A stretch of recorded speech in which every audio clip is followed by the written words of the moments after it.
Right. Welcome, everyone, to Student Voices and AI in Education webinar session. We have a wonderful session in store for you today. My name is Quiana Bannerman, and I am the director of the Maryland Center for Computing Education, and I will be your moderator and host today.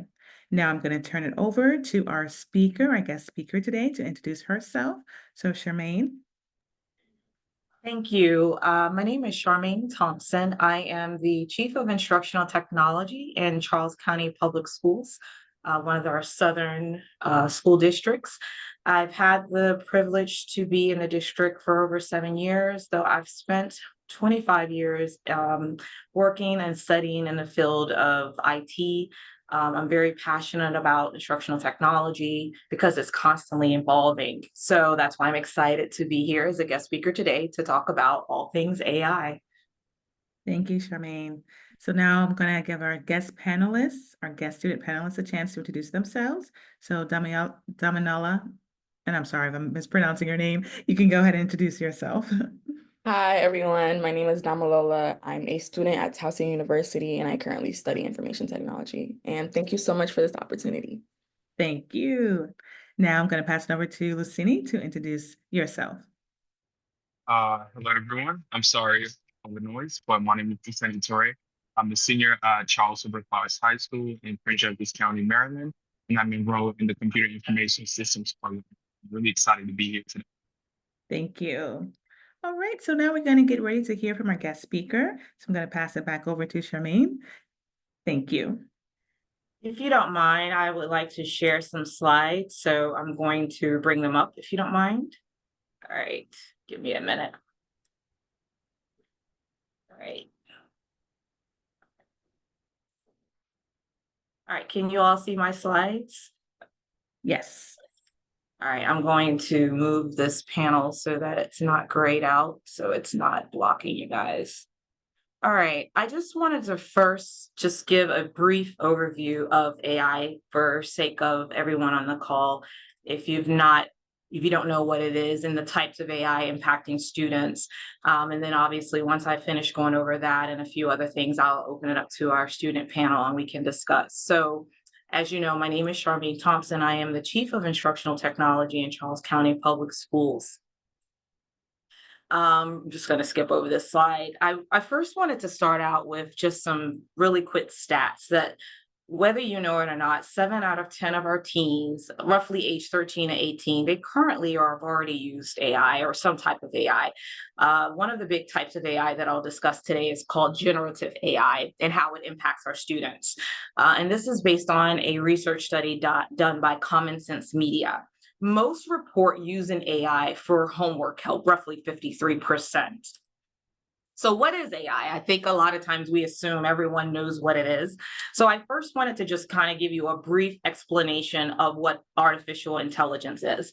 It's basically training and creating a machine to think and act like a human. So you can train it to understand language, recognize images, make decisions, and even solve problems. At the gist of it, that's what AI ultimately is. There are some major areas of AI that impacts education and our students. So one of the major areas is generative AI. That's what you probably hear a lot about, and I'll explain each of these. There's also natural language processing, NLP. There's also intelligent tutoring systems, ITSs. There's adaptive learning, and then there's predictive analytics. And briefly, I'll go through each of these just to kind of explain what they are and how they impact our students. So the big one that we hear about all the time is generative AI. And the big ones there are ChatGPT, Copilot, and Google Gemini. There's many, many others, but those are some of the more common ones. What is generative AI? Generative AI is exactly what it is. Generative AI is a type of artificial intelligence that generates content, whether it's generating text for you, generating images, music, audio. You may now see online, there may be a video or an image. Now you don't know whether or not that image, that video, or that text was generated by AI, but that's a big one now. It's generative AI. Noting that, and again, this is me being working in a district, most of these have terms of service for our students to be at least 18. But let's be honest, as a first slide I shared, with 70% of our students using AI already, a lot of students don't necessarily read the terms of service, but they do have it because a lot of them are in their pilot phase of their tools. And I'll explain a little bit more about the types of AI. So this is just an example of a ChatGPT prompt. When you use one, you normally have to type in what you want it to do for you. And in this one, I asked, it is 6/8 greater or equal to or less than 3/8.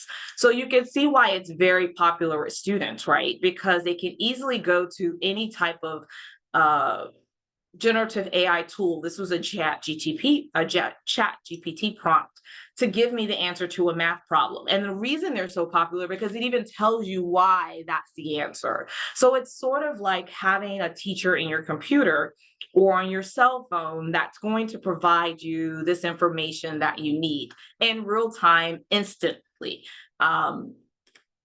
There's another type of AI, and it's natural language processing, NLP. These are probably tools or equipment you already have in your homes. We're talking about the, Siris, the Alexas, the Google Assistants. These teaches computers how to understand and interpret and process human language.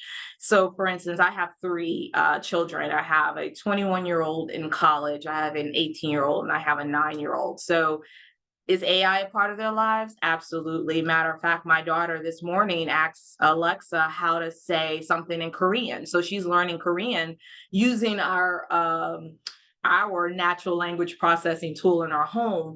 But basically, those are your voice assistants, your machine translations that can convert text to any language that you may be learning. It's also your chatbots, answering questions like I was showing previously. Very, very popular with our students, many of them utilizing them now. There is another type of AI. This is called adaptive learning. A lot of learning applications that students use automatically incorporate these into their applications. So your Khan Academy now has an AI tool embedded, Duolingo, Rosetta Stone. There's many more, but these are platforms that pretty much incorporate these algorithms to personalize lessons for students. So it's imagining having a teacher who can instantly adjust their lesson plans based upon what a student's strengths and weaknesses are.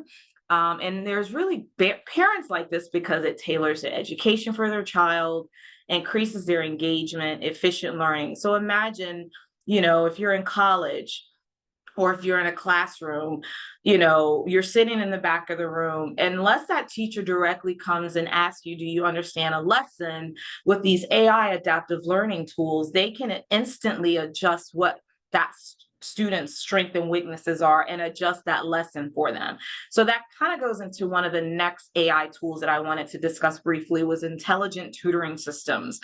That's like having your own personalized tutor that understands your learning style, what you may or may not understand, and then adjust that curriculum to provide you targeted instruction. So those are becoming even popular as well. And the reason they're powerful, because let's look at it. It's personalized learning. It's, adaptive assessments to assess whether or not you understand a topic. Like my son in college, he's learning Python, and as I tell him, he doesn't rely on AI, but he does use it to help him strengthen his coding. Getting that immediate feedback, if there's coding that you're programming, to say, okay, you got this line of coding wrong and this is why, someone giving you that immediate feedback. So it's having an intelligent tutoring system. That's another very powerful artificial intelligence tool. And then there's the natural language processing, learning languages and having it to interpret those languages for you in real time.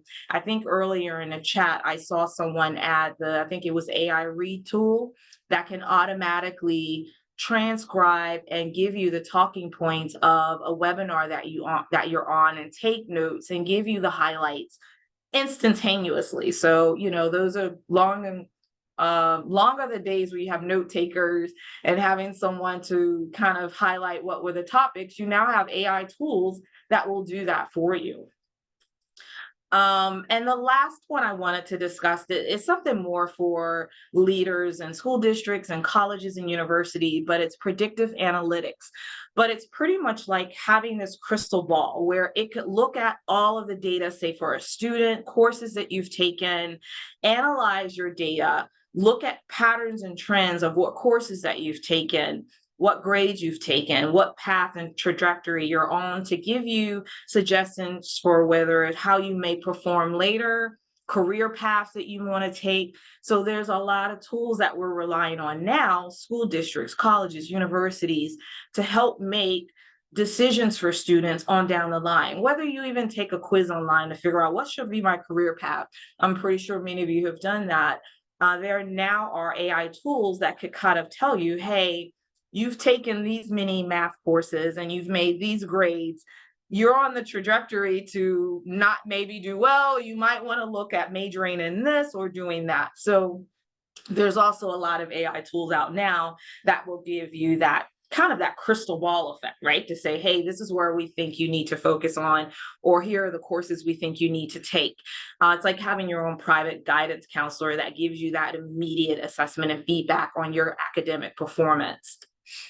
As with anything, I also like to be honest and share the pitfalls. I think AI is amazing. I think it has some amazing potentials for students, for parents, for workforces, for universities, for K-12 institutions. But with good things, there's also some pitfalls we need to watch out for. Many do not know if AI, it does present biases, right? Because AI is based upon, generative AI at least, is generated context from content that's readily available already. So with content that AI generated is pulling from, it could present biases. And people don't realize that AI can hallucinate as well and make things up. Matter of fact, many of you may have realized it was a story that a grad student, he presented his dissertation, and unfortunately, they realized that a portion of his dissertation was AI generated. Not only because there's tools that could tell you if it's AI generated, but because he did not read his dissertation, believe it or not, and AI made up an article and referenced that article that was not legitimate. So you have to be cautious of AI having biases and also presenting misinformation. There's also the privacy of student data and the data security. You have to be cautious of the data that you're putting in these AI tools, because let's all remember these chat GPTs, Google Gemini, Microsoft Copilot, they are collecting all of the data that you're putting in these tools. So you have to be cognizant of what you're putting in, because then they're now owners of the data that you're sharing. So there's those concerns. People want to understand who's owning my data and how are they using my data. There is another pitfall, and we all realize this, even with the good old cell phones, it's the over-reliance of technology. We want to make sure our students are not becoming heavily dependent upon, say, AI tools. So if you get to the point where you cannot critically think about a topic or independently discuss a topic without referencing your AI to help you or going to Google, that's a problem. And we want to make sure that our students can continue to think independently and critically, but using AI to help them, not just be their brain for them, right? So that is a big concern currently with our university students, as well as our K-12 students, that they don't overly rely on technology just as much as we take our phones with us everywhere, right? It's like we're glued to our cell phones, we're glued to the technology. I love technology, but I also realize that we can become too dependent upon that. So we want to make sure that you can still be somewhat independent without being overly reliable on it. And then the big one, right? Cheating and academic integrity. So when we do open the floor up in a minute to our students, I'm sure they'll share, their experiences with how easy it is to ask AI to write a paper for you or to do an assignment for you, and instantaneously it can spit that information out.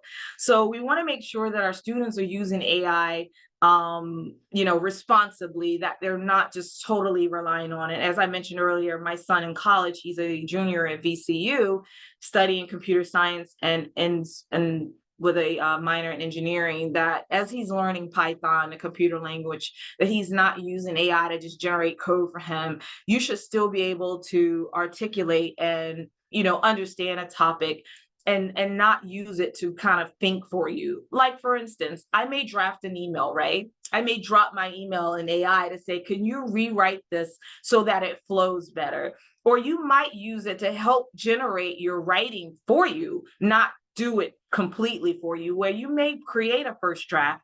You may drop it in AI and ask AI to help assess what you've written, or where you may have made errors, or where it may not make sense. Can you provide me some ideas how to write this better? So as we work with students, it's more about educating them to use AI to help improve their writing processes and get that immediate feedback versus just doing the work. And what I tell teachers is the kids are going to use it. Let's just be honest. It's more so talking to our students that, do you really understand this topic? Do you really understand physics? Do you really understand whatever the topic may be, versus them just turning in some work that AI generated and not really understanding it.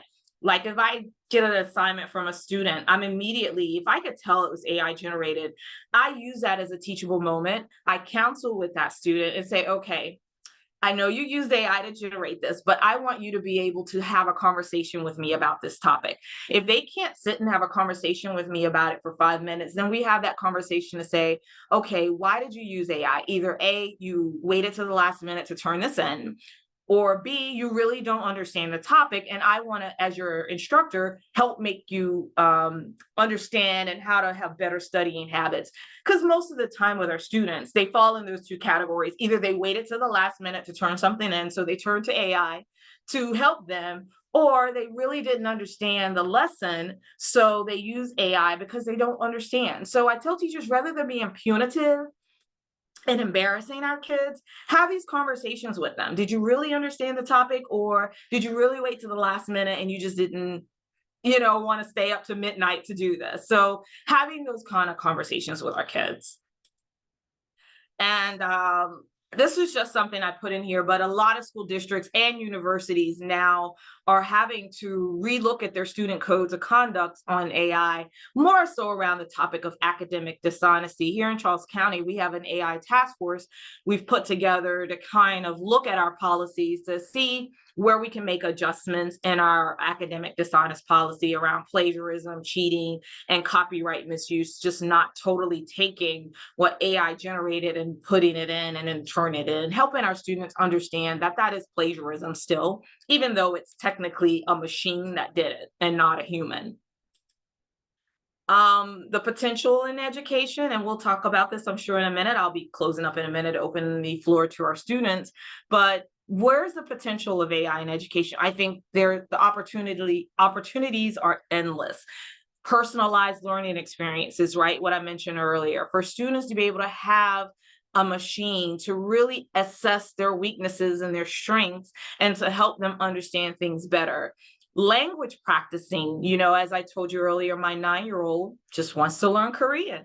And so she's using AI tools to help her with that. She uses Duolingo for that, as well as the Siri and Alexa applications and tools we have at home, as well as creating inclusive learning environments for students who have accommodations or diverse needs. So as we do have a sign language interpreter here, and we also use language interpreters, AI can be used to help students who might need a little bit more accommodations for certain areas in their academic journeys.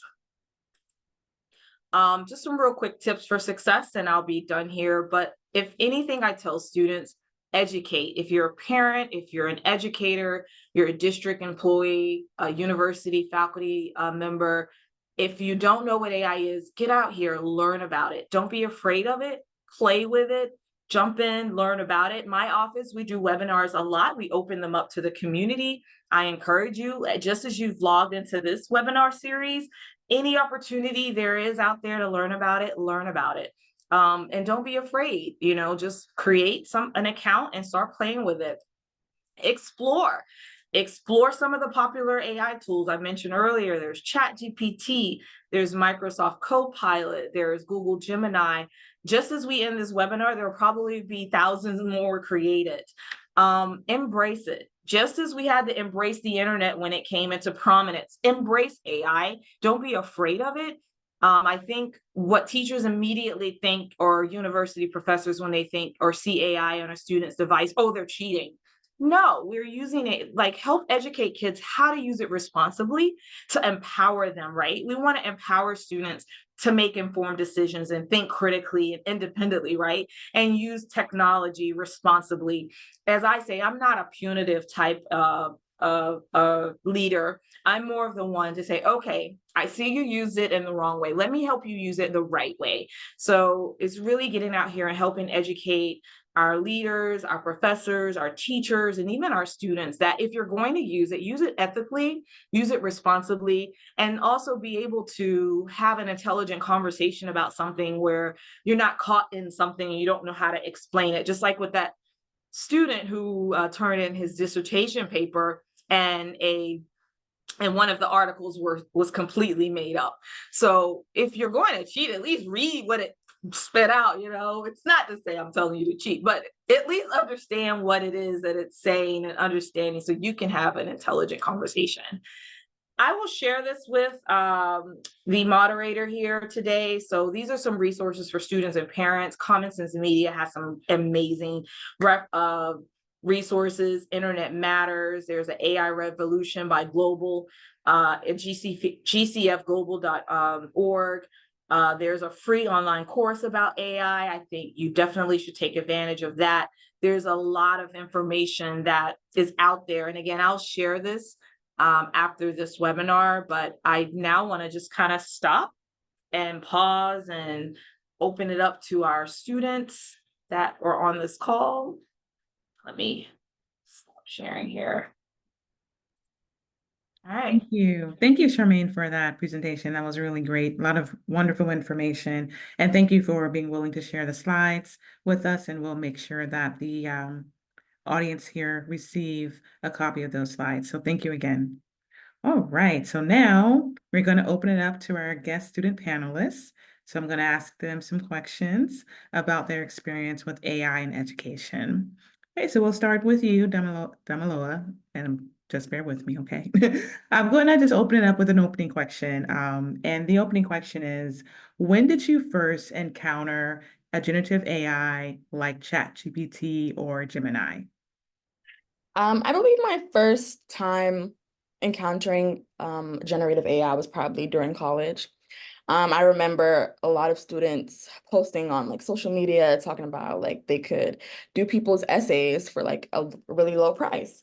And I was just wondering what was happening. And then eventually I stumbled across ChatGPT.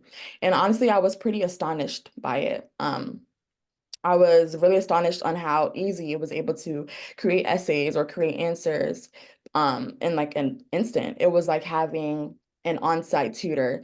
And I remember using it to study for my exams. And it was really, really helpful because it would adjust the difficulty levels of the questions that it would ask me based on how I was doing. So, yeah.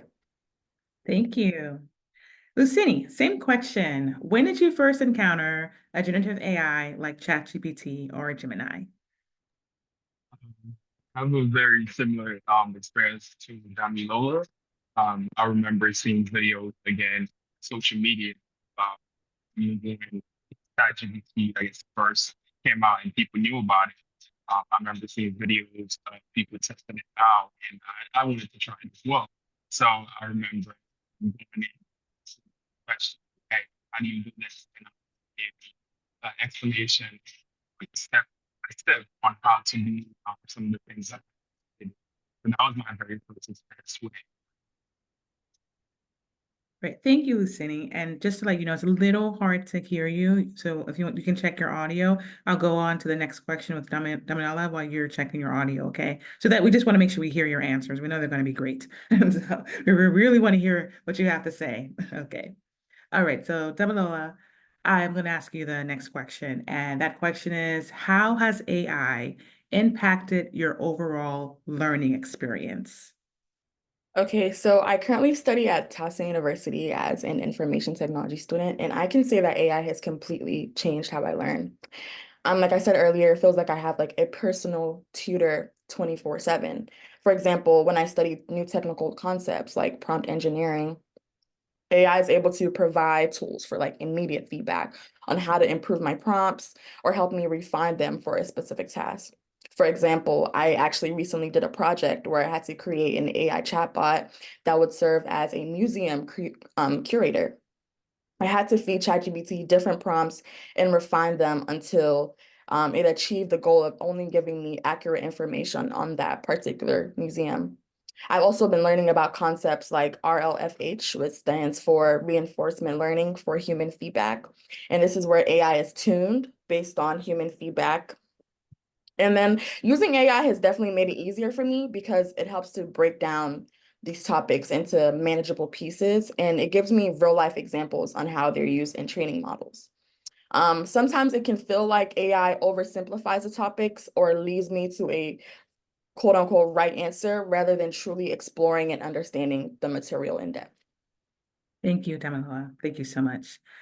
And I believe we have another student who joined us, and I want to make sure we give that student a chance to speak. So Chase, and I know Julie's going to go ahead and spotlight you in a moment. So while she's doing that, and I'll give you a chance, Chase, to introduce yourself and have you join the panel discussion as well. So while Julie's getting you ready to be highlighted and be on camera, front and center, I'll go ahead and go to Lusenie to ask you that same question. How has AI impacted your overall learning experience? Yeah. Again, like Donnie said, it has definitely made it a lot more easier. I'm sorry, can you guys hear me? Right? Yes, that's better. Thank you. Okay. So yeah, it's definitely made my learning experience a lot more easier. A new topic or a subject that I struggle with sometimes is math. When I get, I guess, homework sometimes, it's really hard for me to go back and really understand some of the things. So what I would do is most of the time I would plug in like an example that we did in classroom. I said, hey, can you help me break this down a lot more simple for me to understand? And they would go through and sort of explain the same step my teacher, my professor explained to me earlier.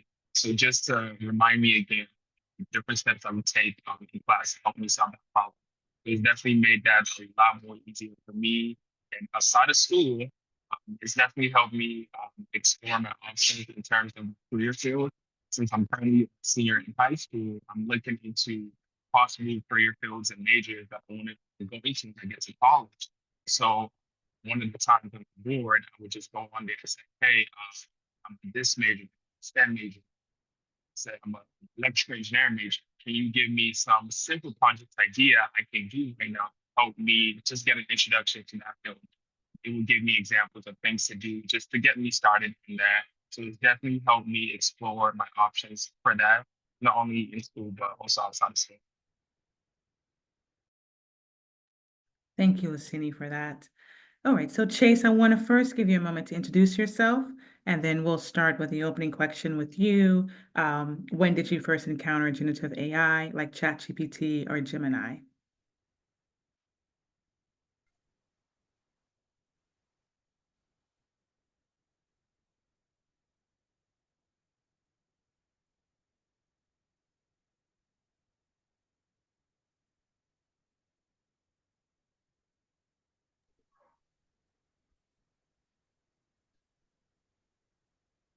I think they might have dropped due to low bandwidth. I'll watch for them to rejoin. Okay, no problem. Thanks. Okay, so we'll go on to the next question. All right, so Damilola, this is for you. What are the advantages and disadvantages of using AI in the classroom? Okay, I think AI is great at personalizing learning experiences. For example, when I need help studying, AI helps me to adjust the difficulty of the exercises that I'm doing. It also helps me to see like how concepts like RLFH work in real time by giving me interactive examples and simulations. AI definitely also helps me to save a lot of time by like helps to grade or summarize text even, which means that like teachers have more time to focus on deeper discussions. Plus, a lot of times college students aren't necessarily eager to raise their hand and ask questions in class. So asking questions to an AI feels less intimidating than speaking up, which is something I do all the time. But one disadvantage that I would definitely say is that AI sometimes feels extremely rigid. It doesn't always understand the deeper meaning of the questions that I'm asking or how I feel when I'm stuck. AI also has somewhat of a limited scope, and because it kind of learns as it goes, it may not have the information that you need. I know ChatGPT, for example, unless you're paying for like the updated version, I think it stops at about like 2022. I'm not sure if they've updated it now, but that's just an example of like one of the disadvantages. And also relying too much on the AI can make group projects feel a lot less disconnected because we spend a lot of time consulting these AIs rather than brainstorming together. And not every single teacher is also able to integrate these AIs into their lessons. So sometimes the tools are like underutilized or even confusing. Thank you so much for that perspective. Okay, Lusenie, same question for you. What are the advantages and disadvantages of using AI in the classroom? All right, so one of the advantages that I can think of at the moment is one, definitely the possibility again to have it very personalized to you. Um, in classrooms, sometimes students don't really feel comfortable standing up and asking questions to teachers. And having just the option to at least go back and say, hey, I was able to understand this. Can you break it down for me? Is definitely really good for studying. And as well as providing specific examples of things. When we are given like a new topic, sometimes you might not understand it in like the way the teacher formatted it.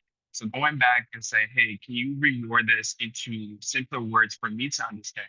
That one is definitely helpful because I will break it down into a lower level or I guess higher level for you to understand that topic that was discussed. A disadvantage I can think of is not being as creative as humans. So when we use, I guess, AI, we're gonna get pretty much the same responses as everyone else. Right? So most of the responses that they're gonna get, it's not gonna be as creative as you thinking about your own idea, brainstorming your own thing. Like for example, I had a project a while ago, and I was supposed to write about my art that I did. And when I wrote about my art, and I had classmate that went in and said, hey, can you give me a list of ideas I can draw about? And then they got that list and they drew their stuff, but they weren't able to really deeply connect with the stuff that they drew because it didn't come from them. So that was like a little discussion that we had that, if you're gonna use AI, at least use it to enhance what you already have. So, coming up with your own topic, coming up with your own idea, something that you're deeply passionate about, and then doing that stuff and asking AI questions. And that's just a disadvantage I can Thank you, Lusenie. And I see Chase is back with us. So Chase, if you want to take a moment, introduce yourself, and then tell us about your first encounter with a generative AI like ChatGPT or Gemini.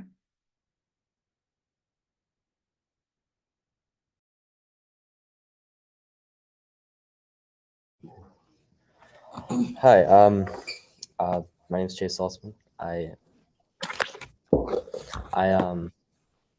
go to Stephen Decatur High School in Berlin, Maryland. And I'm a senior. And what was the question? When was your first encounter with a generative AI like ChatGPT or Gemini? About 2022, when I started learning the Python programming language. A lot of any video tutorials were referencing ChatGPT, and of course I'd heard about it a little bit before then, but I feel like that's when I saw how useful it could be. And it could just offer like different alternate perspectives on things, and it sped up a lot of my learning process and just helped so much. And so yeah, about like 2022, like for my sophomore year of high school. Thank you. And I'm going to ask you the next question. How has AI impacted your overall learning experience? It has referencing my notes. No problem. Take your time.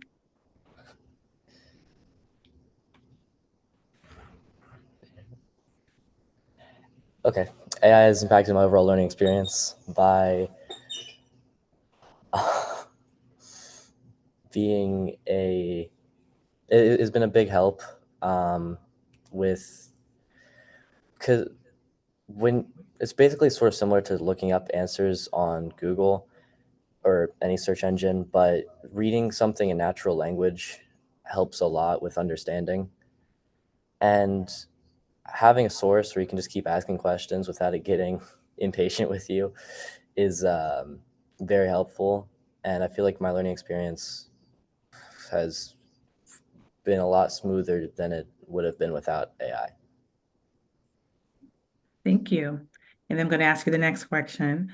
What are the advantages and disadvantages of using AI in the classroom? Well, advantages are if a student has a question about something, they can just get a quick, instantaneous answer from AI. It just helps with student understanding of a topic a lot better. Disadvantages can boil down to AI can be inaccurate, and students have to be cautious of just taking what AI says without any caution. And AI can also be used to substitute real hard work. For example, instead of a student writing their own essay or writing their own code, they could just ask generative AI to do it for them. So those are the disadvantages. All right. Thank you, Chase. And thank you for being here with us. All right. So the next question, I'm going to now go back to Damilola. Do you feel more engaged or less engaged in learning when AI is being used? I definitely feel a lot more engaged when AI is being used because it's really great at teaching technical skills. For example, machine learning, because it's extremely interactive. It definitely motivates me to continue learning because I have real-time practice as I continue to improve and learn about these technical skills. However, in more like creative or emotional subjects, I sometimes feel less engaged because AI can't replicate the enthusiasm or the personal connections that teachers can bring. For example, when discussing ethical dilemmas, for example, I did a research project on deepfake technology. AI can explain the facts, but it doesn't inspire the same thought-provoking conversations that a teacher or a classmate can. Thank you. Lusenie, what about you?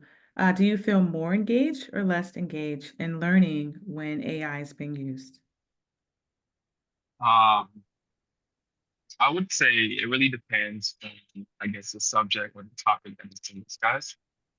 For example, if it's for, let's say, a simple maybe math question, you can pretty much be more connected and actually focused because there's really no, I guess, emotion, any other factor that plays into just getting plain information.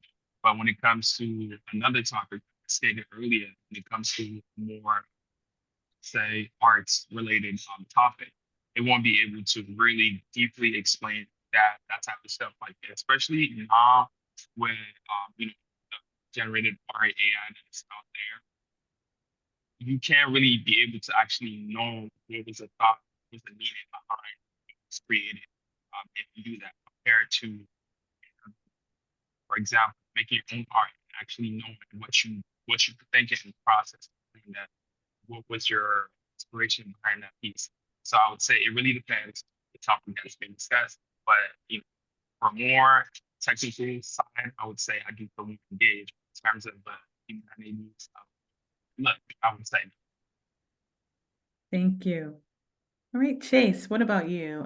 Do you feel more engaged or less engaged in learning when AI is being used? I feel I feel more engaged, and that goes back to how comprehension and understanding is a lot more clear when you just have instantaneous access to something that can just explain to you without any like unnecessary interruptions.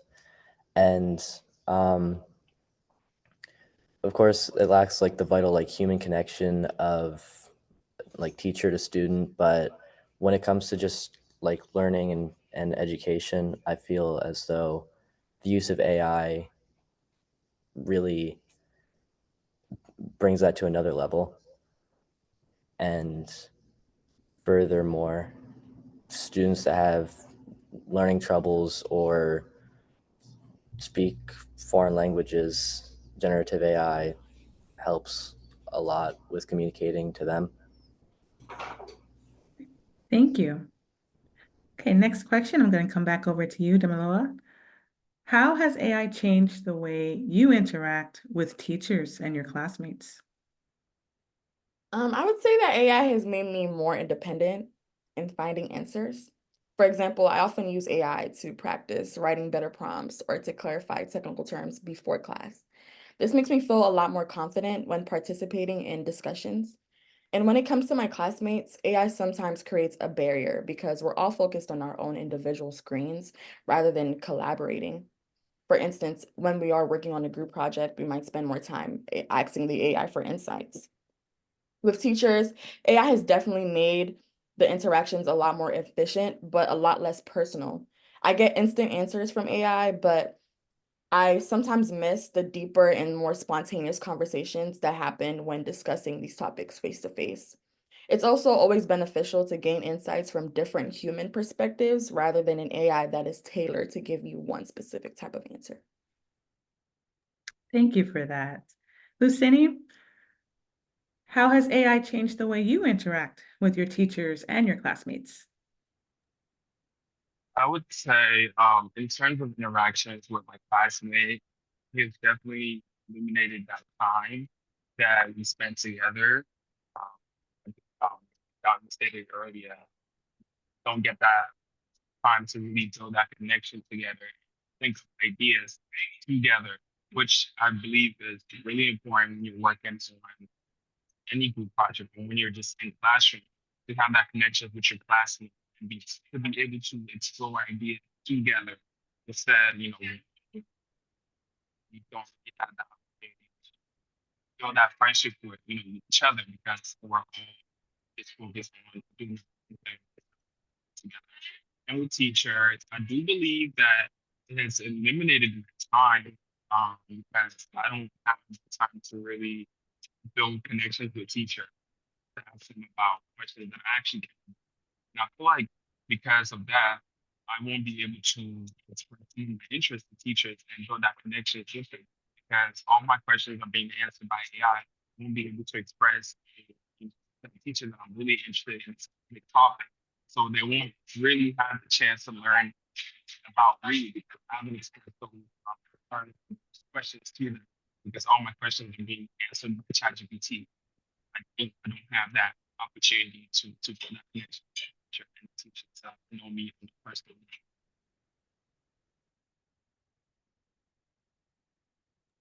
Thank you, Lusenie. Right, Chase, what about you? Do you believe that, I'm sorry, how has AI changed the way that you interact with your teachers and your classmates? Well,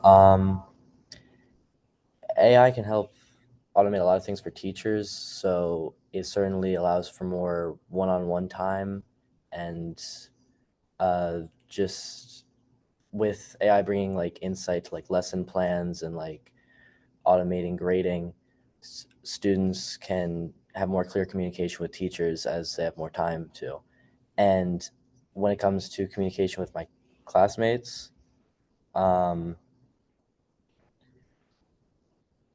like with virtual classrooms, there are AI assistants that can help facilitate classroom discussion. So when on a difficult topic, getting through that and like having more clarity is certainly a big part of communication, but it's better than it would be if without it. And AI can also help reduce the barriers to communication, with many people having trouble communicating or just having like problems discussing or collaborating. Having something that can rephrase how you're trying to put something, having something that puts things into words that when you can't, helps a lot with communication. Thank you for that, Chase. All right, now for the $1,000,000 question. Okay, Damilola, I'm going to start with you. Do you believe AI can effectively replace human teachers? Yeah, I thought this question was super important because I do think that AI down the line will be able to do a lot of jobs that humans can, but I don't think that AI can ever fully replace human teachers. AI is amazing for teaching skills and teaching students topics after hours outside of the classroom, but it lacks emotional intelligence and empathy. The way I imagine it is that the AI would be programmed to grade students' work in a straightforward manner, but things happen where students can't submit their assignments on time or students are having difficulty with the coursework. Teachers can tell when a student is struggling, even if the student doesn't say anything. They also know how to adapt their teaching style to the classroom's mood or dynamic, which AI just can't do. AI might handle repetitive tasks or give objective feedback, but it can't inspire creativity or foster a sense of community or even understand the subtle nuances of how humans communicate. Thank you so much for that answer. Okay, Lusenie, and I know your teacher is here with you. Do you believe AI can effectively replace human teachers? Absolutely not. I do not think so. Um, I do think, however, it can make their jobs and last 10 times easier, but I do not think it will be able to replace them. Because first of all, I think teachers will at some point have a role of actually being able to train AI to do their job. So I don't think, there will be just complete push to the side. They're gonna have a role at some point to be able to work with these developers and these inventors that makes these new AI systems to work with them and say, hey, here's here's how I'm teaching, here's how teacher perspective is, and that they can use that to implement projects and coding algorithms. I do not think they will be able to replace them. I do think that it does like Dami said, the emotional sense with teacher when you're talking to the teacher one-on-one. When you miss a word, when you mispronounce a word, or you say something incorrectly, you can just have that quick, maybe like a joke about it a little bit. That can build that relationship with teacher. But with AI, you won't be able to have that, I guess, funny moment that you can think about, a couple of years from now. It's hey, I remember having this teacher. You won't be able to have that, I guess, human experience. So that's my thoughts. Thank you for that answer. Chase, and I know your teacher's here with you too. Do you believe AI can effectively replace human teachers? In some aspects, yes. There are, of course, the benefits of personalized learning and having data insights for what every student needs for them personally. However, I think a real human connection is one of the most valuable parts of the teacher-student dynamic. So it would take a lot to get AI to the point where you could have that connection. Thank you so much for your answer. Okay, Damilola, next question for you. How do you feel about AI being used to assess your work? Thank you. I feel like AI is great for grading straightforward assignments, like coding exercises or math problems, because it's pretty quick and objective. Whereas when I practice prompt engineering, for example, AI can instantly tell me if my prompts are clear or need improvement. But when it comes to open-ended work, like writing an essay, I definitely feel a lot less comfortable. AI often struggles to understand the creativity, the nuance, or even the intent of my work. I definitely rather have a teacher assess those types of assignments because they can give me feedback that feels more personal and a lot more insightful. I think until AI can totally understand human emotions and abstract feelings, it'll be difficult to solely rely on it for academics. Thank you for your answer. Okay, Lusenie, how do you feel about AI being used to assess your work? At the current moment, I'm sorry for the noise, but at the current moment, I don't feel comfortable with that. Actually having the opportunity while ago to talk about the same question. Sure, people. But in terms of schoolwork, I don't really think like for straightforward questions like I mean said earlier, for questions with I guess one answer or a straightforward answer, yeah, that's the same spot. Questions that require you to come up with your own idea, think on your to learn from your experience. I don't think it is good for AI to be I guess, so greater for that work.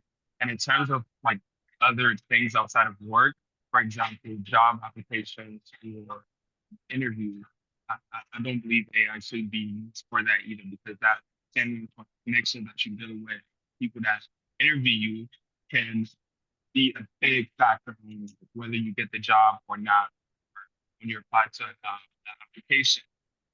There's like certain words that they look for in your application, but not concerning the entire thing. So I don't think AI is useful right now for grading those personal questions and personal things work. Thank you, Lusenie, for your answer. All right, Chase, how do you feel about AI being used to assess your work?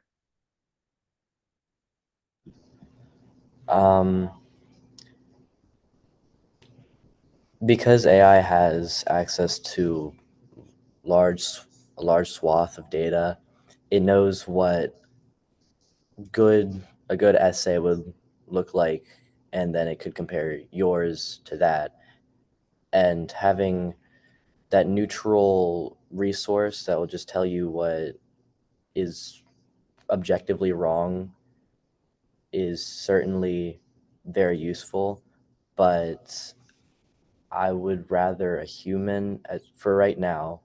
I'm sure technology will get better, and it will in the next year or two, and it'll probably be able to accurately give a good rundown of what I should change about my essay. But I would rather a human that knows what they're doing to give more insight about how I could fix what's wrong with my work. Because right now, if I wanted to know what was wrong with my essay, I could use AI and it would do a pretty good job. But if I was like about to show that essay to someone that I would like to respect me, I would need real human insight on what I should fix about it. Thank you. Thank you so much for your answer. Okay, we're coming down to our last question for our panelists, and then we'll open up the questions for our audience if they have a question. All right, so Damilola, I'm going to start this question with you.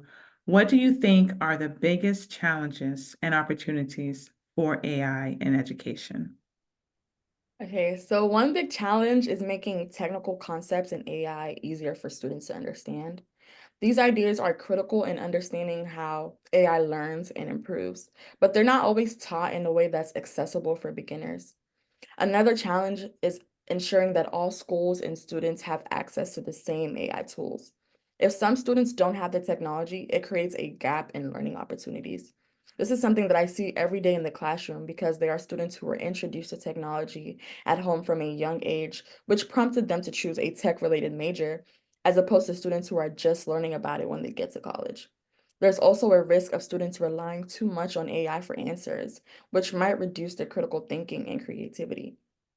On the other hand, I also think AI has the potential to really revolutionize education. It can personalize learning for every student, whether they're beginners or advanced learners. For example, AI can adjust the pace and difficulty based on how quickly the student is grasping the concepts. It can also make learning more fun and interactive with simulations or gamified lessons. For example, I currently work with an organization at my university where we are tasked with making personalized lessons in cybersecurity for middle schoolers for the Clark repository. And Clark is one of the biggest cybersecurity digital libraries. I'm obviously not a middle schooler, so it's been really beneficial for me to use AI to make lessons that are simplified enough for a middle schooler to understand. Another opportunity is teaching students how AI works, like understanding reinforcement learning, which could inspire a new generation of innovators. By helping students to understand AI, we're not just using the tool, we're helping them to shape its future. Thank you so much. Lusenie, what do you think are the biggest challenges and opportunities for AI in education? One of the biggest challenges, you guys hear me? So one of the biggest challenges, I believe, definitely the fear, like the the information in the presentation earlier. A lot of teachers and just people in general have that fear of AI replacing their job or this AI taking over. And I think because of that fear, we're limiting ourselves to, I guess, learning and being open to different ideas, new views. So I believe an opportunity that we can take to overcome that challenge will definitely be teaching students how to use AI effectively. So this is using the right prompt and given accurate information that is needed to get that assistance from AI. Thank you so much for that. Okay, Chase, what do you think are the biggest challenges and opportunities for AI in education? I feel the biggest challenges for AI in education is teaching students to not be too over reliant on it. And as far as opportunities go, I think that also the challenge is also the biggest opportunity, because AI is such a vital tool now in many industries. It is important that we teach students how to use it now while they're still in school. And so teaching them to not be over reliant and to rely on themselves sometimes and have their own intuition is one of the biggest opportunities that we can have in the classroom, teaching students how to use AI effectively and correctly. Thank you so much, Chase, for your answer. Okay, so we just have just a few moments left, or a few minutes left, rather. So I will open it up to our guest audience for any questions. You can either type it in the chat or you can unmute yourself and ask your question. And Hi, this is Chris Nussbaum from the Bridges program. I actually presented a couple weeks ago in one of these webinars, and thank you to both Charmaine and our student panelists. It's been very informative. A couple questions that I'd be interested in hearing your thoughts on. One of my other roles is I'm a professional assistive technology teacher working with blind and low vision students. And so we have been working with AI, but sometimes we come up with snags involving the school districts blocking that AI. And so I'm kind of trying to strike this balancing act between working with my one student who I know would really benefit from using generative AI to help him in his communication and his academic writing, and teaching him how to use that AI while also not using that as a crutch. So I'm wondering if I could hear both from the instructor and student perspective on how I, as a teacher, can strike that balance with him. And the related question to that is one of the popular screen readers that a lot of our students use has recently come out with a screen reader companion, or excuse me, an AI companion, which I'm really excited about, and I can use if I draw a blank on a keystroke as I'm teaching students, which I often do. But as I was playing with it with a student this morning, I found that her district has blocked that AI engine. So how can we get around that or convince the district that it is a good resource for her to use when I'm not in the room with her? Okay, so Charmaine, Hi. I'm Yeah, put you on the I'll spot. speak up first since Okay. I'm in a school district. Thank you for your question. Certainly in Charles County Public Schools, this is one of the reasons we've convened an AI task force for that exact reason, right? Because many I terms think of somebody was service. starting to answer. Charmaine, maybe? Yes. Can you hear me? Yep. Okay. In my school district, this is the exact reason that we created the AI task force, just because initially people were looking to block a lot of these AI tools, mainly because the terms of service, many of them would state for over 18. What we are trying to do is not only encourage the AI tools use, but also creating parameters where we do get parents guardian permission to utilize these tools in the classroom.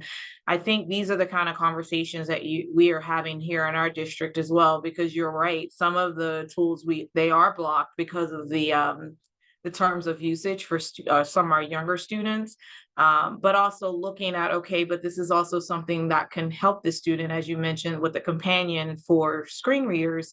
Certainly, it's really also having these conversations with parents, as we do with many of the digital applications that we utilize in Charles County, is providing that information to parents and saying, do you give permission for your student or child or child to utilize this tool in their academic studies? So I think what you're doing now is, reaching out to the school district to express the benefit of, looking at, because right now we have a digital tools review team where we're looking at tools and re-reviewing them, the data privacy policies and how it aligns to our curriculum. And if it is something that has a terms of service for students under 18, how we can embed where parents can give permission for its use, because what we don't want to do is what you've mentioned, is hinder a student's ability to utilize a tool that could help them. And your other part of your question was how to not allow this to be a crutch for students. And as I speak to my own 3 children that I have, is to, and as the students mentioned, is to being able to also think critically and independently about a topic. As I tell my kids, you should be able to have a conversation about a topic without feeling you have to run, to AI tool or look over your notes because you're not able to talk about it just freely. So it's just really kind of balancing there's great uses of these AI tools, but also not becoming so heavily dependent upon them that you're not able to think independently or critically about it. So that's just one I was going to mention. Thank you, Charmaine. And we are a little over our time, and I know our students have to get back to class, but I want to thank our guest panelists, our students, for being here. Thank you so much for sharing your perspective on this topic. And thank you to our guest speaker, Charmaine, for being here as well, too. And thank you to our guest audience for coming and being a part of this. The recording will be shared with you along with the PowerPoint slides. And there is a link to the survey in the chat. Thank you again, and enjoy the rest of your day. Take care. Thank you. Thank you.